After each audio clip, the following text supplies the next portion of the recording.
प्रधानमंत्री नरेंद्र मोदी ने कहा था कि हर साल देश के युवाओं को 2 करोड़ रोजगार मिलेगा, लेकिन प्रधानमंत्री की वजह से आज देश का युवा बेरोजगार है।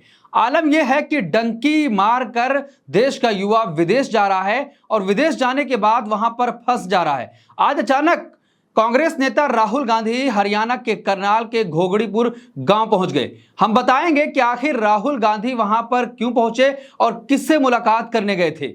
स्वागत है आपका देश नीति में, मैं असरार अहमद।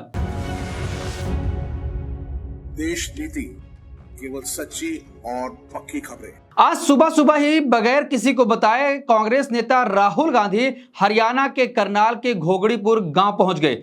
दरअसल जब कांग्रेस नेता राहुल गांधी अमेरिकी यात्रा पर थे तो वहां पर उनकी मुलाकात एक अमित नाम के व्यक्ति से हुई थी।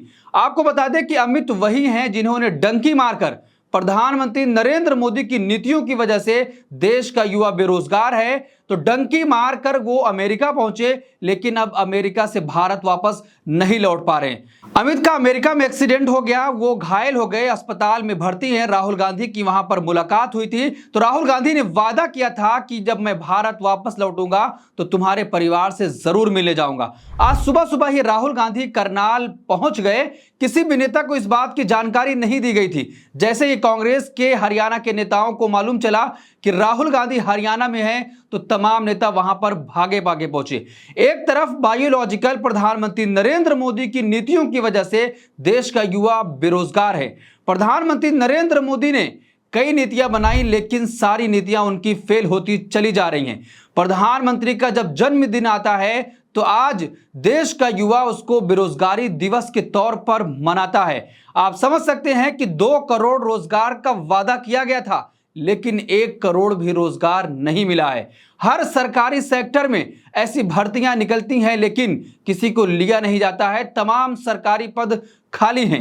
एक तरफ प्रधानमंत्री नरेंद्र मोदी हैं और दूसरी तरफ कांग्रेस नेता राहुल गांधी। प्रधानमंत्री नरेंद्र मोदी जब 2014 में सत्ता में काबिज हुए थे तो उन्होंने देश के लोगों से कई वादा किया था, लेकिन आज तक एक भी वादा पूरा नहीं हुआ। 2 करोड़ रोजगार और उसके बाद न जाने 15 लाख रुपए, ऐसी बहुत सारी चीजें थी जो आज देश के लोग याद करते हैं। दूसरी तरफ राहुल गांधी हैं जो लगातार ऐसे लोगों से मुलाकात कर रहे हैं। जब अमेरिका में थे तो अमित से उनकी मुलाकात हुई और वादा किया था कि मैं तुम्हारे परिवार से जरूर मिलने जाऊंगा, और आज सुबह सुबह ही वो करनाल के घोगड़ीपुर गांव पहुंच गए अमित के परिवार से मिलने। प्रधानमंत्री नरेंद्र मोदी गुजरात से आते हैं। गुजरात की वो तस्वीर आपको याद होगी कि एक बैंक की नौकरी निकली थी। प्रधानमंत्री नरेंद्र मोदी गुजरात से आते हैं। गुजरात की तस्वीर आपने देखी होगी, उसका पूरे विदेश में देश में ढोल पीटा जाता है कि गुजरात मॉडल है। लेकिन जब बैंक की नौकरी निकली तो हजारों की संख्या में लोग वहां पर अपना आवेदन देने पहुंचे थे, लेकिन पद सिर्फ कुछ ही था, लेकिन हजारों की संख्या में युवा पहुंचा था। बेरोजगारी का आलम यह है कि जब मुंबई में ऐसी ही दूसरी नौकरी निकली तो हजारों की संख्या में युवा वहां पर पहुंच गया।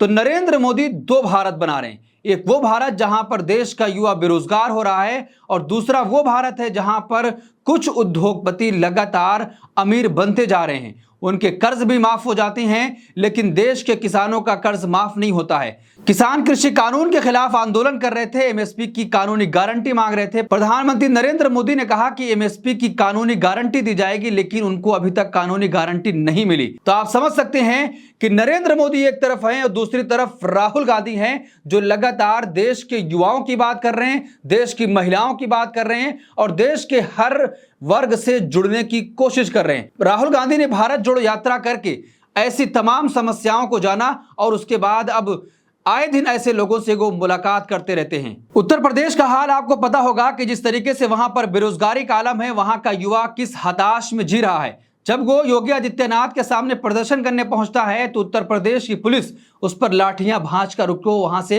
भगा देती है। तो आप समझ सकते हैं कि अगर इस सरकार में आप नौकरी मांगने जाएंगे तो आपको लाठियां मिलेंगी। अगर आप इस सरकार से सम्मान मांगने जाएंगे तो आपको सड़क पर घसीटा जाएगा। पहलवानों का किस्सा आपको याद होगा कि किस तरीके से दिल्ली की सड़कों पर उनको घसीटा गया।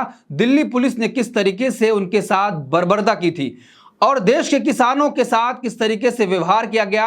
आंसू गैस के गोले दागे गए, लेकिन अब देश का युवा परेशान है, वो डंकी मारने के लिए मजबूर हो गया है। एक ये अमित नहीं बल्कि हजारों और लाखों की संख्या में ऐसे युवा हैं जो डंकी के रास्ते विदेश पहुंच रहे हैं, लेकिन उसके बाद वापस आने का कोई भी रास्ता नहीं मिल रहा है। वो वहीं पर फंसे हुए हैं, देश वापस आना चाहते हैं लेकिन वापस नहीं आ पा रहे हैं, क्योंकि प्रधानमंत्री नरेंद्र मोदी ने पूरे देश के युवाओं को एक ऐसे जाल में फंसा दिया है जहां पर वो कुछ समझ नहीं पा रहे हैं। इस पूरे मामले पर आप क्या सोचते हैं, आपकी क्या राय है? कमेंट बॉक्स अपनी राय जरूर दें और ऐसी तमाम खबरों के लिए देश नीति को सब्सक्राइब शेयर जरूर करें।